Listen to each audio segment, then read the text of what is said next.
Today I'm going to be providing you the meta squad to do intense, extreme, and insane Horde. So you can get the Horde Slayer outfit, the Horde Slayer helmet, and the Horde Slayer weapon skin.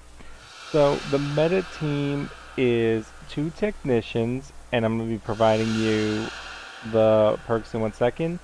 But I highly recommend the pump shotgun, and then you're going to pick between the Type 95 pistol or the Type 78 burst pistol. If you don't have either of these, then use the 50 Magnum for the firepower. So the build is you're going to use the standard turret for the technician.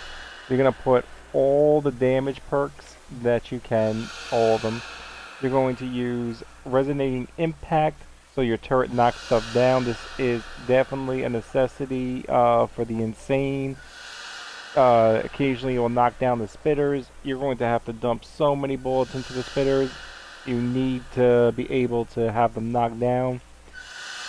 We have, this one is not as needed. I kind of built this build on the fly. What's most needed is the damage and the resonating, but also deal more damage to slow enemies. We have reload speed when the turret gets a kill. Cross-platform synergy, so you get your ability back on the charge coils for more damage. I like short control burst in mine because I really spam my pistol and it just keeps it pinpoint accurate. While the ability is active, you deal 10% more damage. This one is a necessity. You deal 20% more damage to enemies that are stunned or knocked, another necessity. And your turret fires faster and deals more damage to armor, another necessity. So that is the technician build that you're going to be running. Now this is just the meta squad to make it the easiest. And your third is going to be the gunner. Now the gunner, you're going to be running the pump shotgun, and the assault rifle is kind of your pick. You can run the sniper rifle, you can run the Twilight, or you can run the Grouper or Kramer. Take your pick on that. Whatever you can land the most weak point, whatever you can do the most damage with, the fastest, is what you want to use. That's your assault rifle. Whatever you're comfortable with, that you can do the most damage the fastest. Weak point damage is what you want. Fire rate, max ammo is what you're looking for. Those 3 perks. Not going to get into the exact ones on it, but just look for weak point, fire rate, and max ammo are the good ones.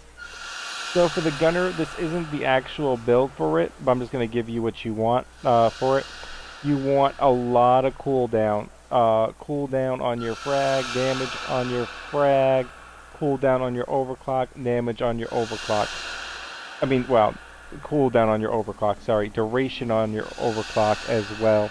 That's basically all you need. If you can fit anything else in your grid for a little bit extra damage, like the extra damage to knocked enemies would be a really good one with the turret knocking stuff down. The gunner is only going to be calling out his overclock when there's a spitter. Going to be throwing the frags basically only when there's a spitter. So you just want it available as much as possible, just so you can get the win. It's a long run. You're looking at like an hour completion for almost any of the difficulties. A little faster for intense. Now I'm going to get into the positioning for all 3 players. I did mine backwards. I'm also going to be linking a video for extreme and insane. So our first technician is going to be over here. To get up here, you come this way, you roll over. Now the only things that can hit you in this position is the crusher and the spitter. The crusher, you're good, but you have to be literally up against the wall. So if you're literally up against the wall, only the spitter can hit you. But if you're anywhere forward, the crusher and the spitter can hit you. So you can play around. You can be all the way out for this position. But if the crusher comes up back against the wall, right there, all the way against the wall. So you're going to be running your turret over here, placing it right here. Actually, both technicians will be placing theirs on top of the box. If it blows up, you can put it next to you for the meantime, and then replace it at the end of the wave.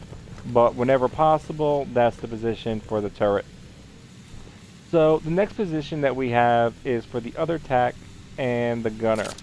So to get up here, you see this right here? We're going to aim our run running along this line. This is the line we're going to run, and as we jump, we're trying to hit this spot right here. We're going to turn our camera angle to that. So we run, and we run to the side. Run to the side. At that last possible moment, we roll. And aim your camera angle right here. Now sometimes you won't actually get all the way up, but you can spam the roll into there and try to get up. Once you're up here, you're good. So you got one person over here. This will be the gunner. The gunner should have the better view. The technician can be over here. Also can shoot spitter 1, spitter 2 if he runs up. But you definitely want the gunner having eyes over here. Other than that, that's about it. Just to show you one more time, we are running this wall at this angle. Because if we run anything more to the right, we're going to do that. So we want to run to the right of this right here. And by the way, the only thing that can hit you up there is the spitter. Everything else, you are clear. But if you haven't gotten all the way up and you're still on the bottom ledge, then you are wide open to basically everything. So be very careful.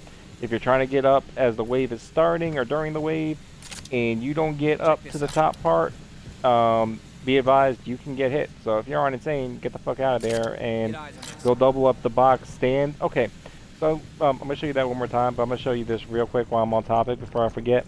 Okay, so you got trapped up. It's like the beginning of the wave, right? Or the middle of the wave, and you can't get back up there. So what you're going to do is you're going to come over at the box, and you're going to stand behind dude posted up here already. And he'll be the only one that shoots. And then once, like, all the enemies are cleared out from this section, and all the enemies have stopped moving, then you can go run over and make another quick attempt, or another 2 quick attempts to get back up. So once again, we're running to the right and jumping at that last possible moment. This will take you a couple times to get down. As you see, I'll just fuck that up right there. I just learned about this. But that is the method. You're going to run right there, aim towards your camera angle, towards this right here. And don't release your run as you roll too. Hold your run down until you actually get up to the top, or you get to this point right here. And from this point right here, you can also spam the run and try to wiggle it back and forth right at this point to get up. There also is, you can slide down a little bit to the left, and then you can run again and try to jump up. It's a little finicky once you don't get all the way up and you're stuck at the halfway point. So you just gotta debate, is it faster for you to go run and jump up again, or is it faster for you to wiggle the camera angle? If you can get that down where you can actually get back up, I only play with a little bit. I kind of just like the run into the roll that leads me right up in here. Like, if I don't get it on the first time, it's actually faster for me to generally just go down and run up again. But like, you're gonna take you a couple times to learn it. But once you got it down, like, that's the spot. Tactician and gunner up there. Tactician over here. Turrets over here. And good luck. This will be patched, most likely, from the 8th. Actually, assuredly from information that I've heard, but I haven't actually looked up that information and confirmed. But my understanding is this will be patched on the 8th, so you want to take advantage and beat insane, extreme, intense, as many of the difficulties you can, and get the armor if you can. And that is the meta squad and tactic. Just to add a little bit more real quick. So the gunner, as I said, is only going to use the overclock if there's a spitter. So that's the only time you should be using your overclock. You should really only be using your frag when there's a spitter. And other than that, let the turrets kill a lot. Use your ammo. and make sure you have enough ammo during that wave to fight the spitter. So if you're running low on your ammo, go let the tack over here and the turrets do a little bit of work for you. So you definitely have ammo to kill the next spitter that comes up. And once again, good luck. I hope that helps.